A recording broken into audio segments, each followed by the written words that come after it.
রক্তকরবীর poster launch, আমার এই নতুন প্রযোজনা, এই নতুন রক্তকরবী নতুন করে উপস্থাপনা, সম্পূর্ণভাবে এটা একটা নতুন প্রযোজনা।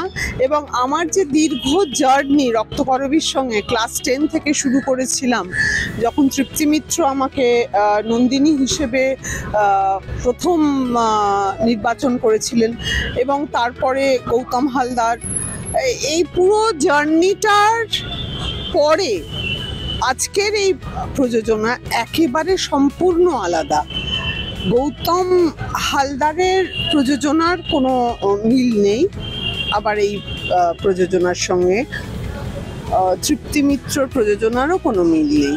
তবে এদের দুজনের সঙ্গে এবং আমার চারিপাশটা আজকে যে রক্তকরবী করার ভীষণভাবে একটা সময়ে বারবার এসে পৌঁছয়, মানে কি অদ্ভুত ব্যাপার। আজকে শ্রমিকরাও রক্তকরবীর লাইন বলে, ছাত্ররাও রক্তকরবীর লাইন বলে, এমনকি আমাদের মতো অভিনেতা অভিনেত্রীরাও বলে, মধ্যবিত্তরাও বলে।